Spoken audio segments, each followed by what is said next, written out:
A blockbuster trade has happened in the wide receiver market. Amari Cooper has been traded again, this time to the Buffalo Bills.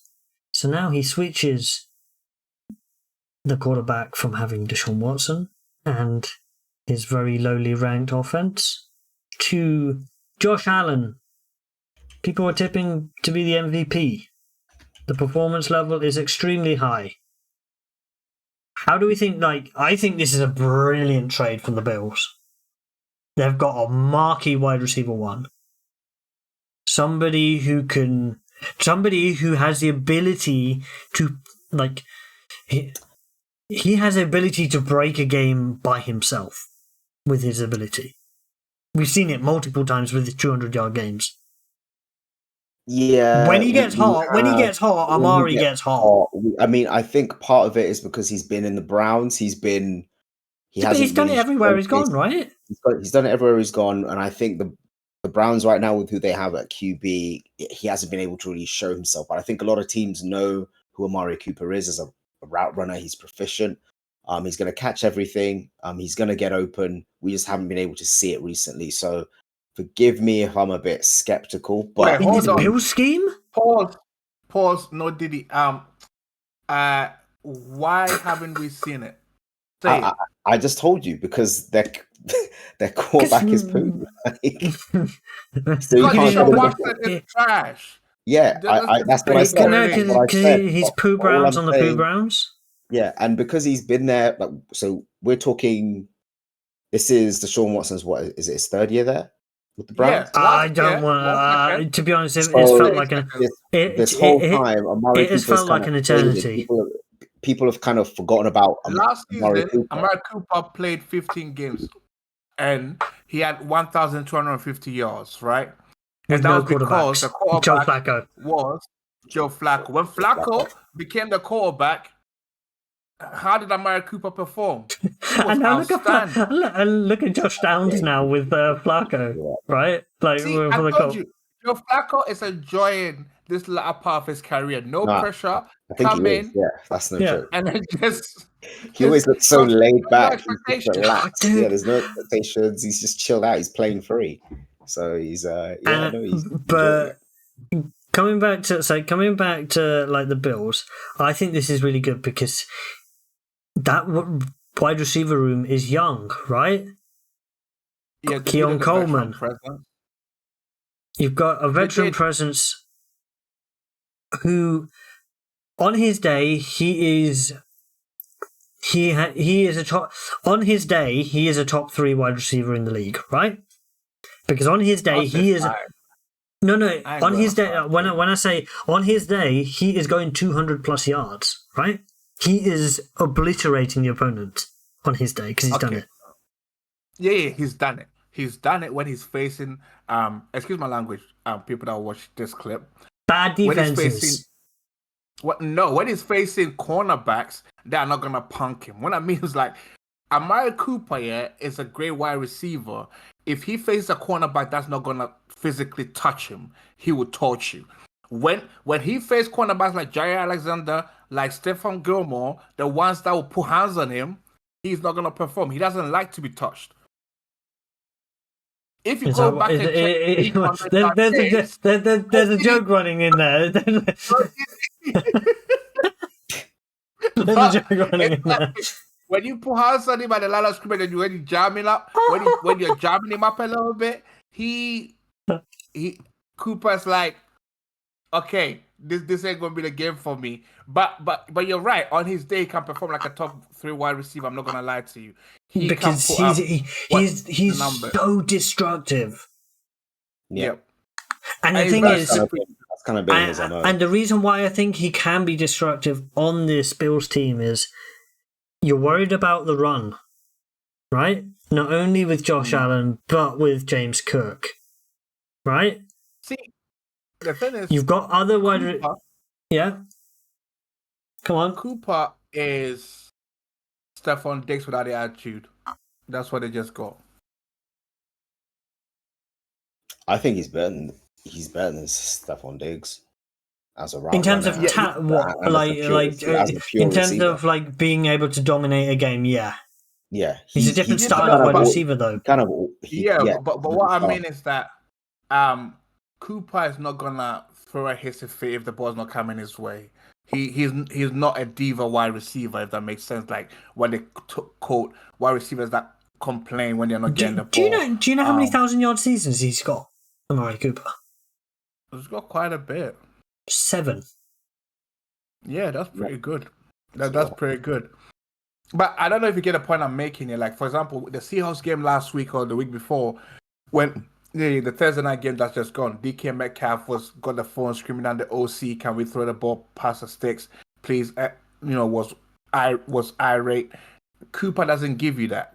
Cooper will make the most of his opportunities. If he's getting 1 target or 5 targets this game, he won't complain. Whereas Stephon Diggs was complaining if you're not throwing the ball his way. Yep. And I think that's probably why he's been in the league, and he's been used as a trade bait piece for so long. But the thing is, he's gone from. So he went from Oakland to the Cowboys, right? Yeah. Cowboys don't win anything because that's what the Cowboys do. Then he got traded to Cleveland and horrible for his career, right? Yeah. And then finally he finds himself in a good spot because the Bills must have seen the Bills must have seen that. Okay, Devontae Adams is off the table. They need to make their move. They need to make their move. They looked at a wide receiver in a bad situation on a team that is looking probably to get as many pieces as they can because their season is done. What are the Browns' record, by the way? I wonder why they traded him away. The Browns are currently 1-5. Yeah, they're making the playoffs. I was going to say this move kind of reeks of like the start of a dismantling. Well, no, but the thing is, isn't it already kind of like broken in this? How do you dismantle something that's already broken? It's already broken, but now it's like, let's just try and get pieces now. So I think this is because that round pick could turn into something if you draft well. There is nothing as long as Deshaun is the signal caller.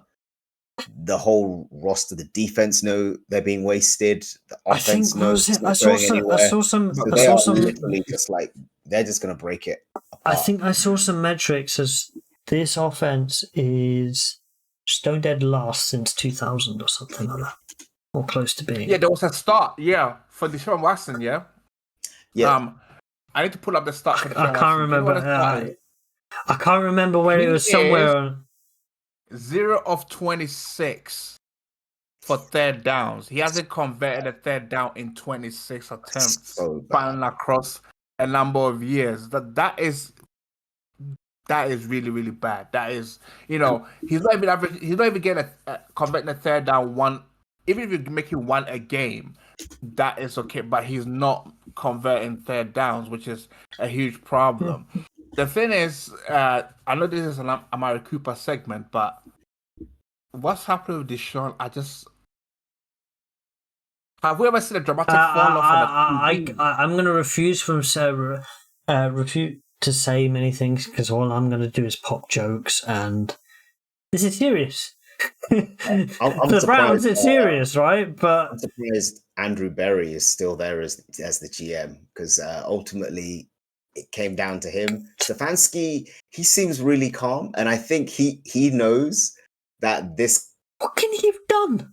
This cluster mess up, I'm not going to say it, is not all on him. He didn't sign off fully on that trade, and I think he knows that if he's gone, if he's fired, he's going to get a job because he's getting an OC job. Well, because the thing is, he's done all right considering what he's been given, right? Yep. Yeah. Amari Cooper is out of there. He's out of that Pooh Brown hellhole, unfortunately for them. he's in a great situation with the Bills. He's making the playoffs, definitely, pretty much. So, I'm going to rephrase this now. Is Amari the missing link that they needed? I think it's going to help them a lot because when you have a QB, Amari's going to go off, and he's also going to be a really good mentor to Keon Coleman, who I think kind of needs to learn how to be a receiver in the NFL. Like, he's very physically gifted. They are different types of receivers, but he needs to see someone go to work. He needs to see someone prepare. He needs to see someone recover, like after a game. He needs to understand these things because he's kind of gone into the Browns, and from a talent perspective, he's already their best receiver, right? Pretty much. And as a now rookie, Amari is the most talented receiver on the roster, exactly. so that helps him a little bit. It takes a bit of the very pressure off him as well. You've got Khalil Shakir, who will be a great actually wide receiver 2 foil to Amari, right? And then you've got now Keon gives him time to develop because you've got somebody that they can rely on at the wide receiver 1 position. And he can learn. Like I said, it's a good situation for both. So it'll be a great 1-2 punch. Great 1-2 punch, because there's not really much, like, if you go into a team as a rookie and you're automatically, from a talent point, their best receiver, it's kind of like there's nothing really I can learn from the rest of these guys, so you run the risk of perhaps being stagnant. That's the same for your guy Pete in Arizona. Like, don't get me wrong, he is vastly talented, but there's not much in the organization that his dad hasn't already taught him, No, but he's the finished product. But the thing is, he's the finished product. No. Like, rookie receivers, when they go in, like, it's very rare that you get a Justin Jefferson or a Jamar Chase who get in and they just hit the ground running, right? Yep. And they're running at the speed of light. There's still going to be nooks and crannies that they're going to have to iron out. He's a highly talented player, so it's going to take time. He is going to come good. It's just a matter of time of him coming good. Don't need to worry about it. He will come good, and also the OC is very bad. That's why. And we'll probably leave it on that. So Amari Cooper, really good acquisition for the Bills.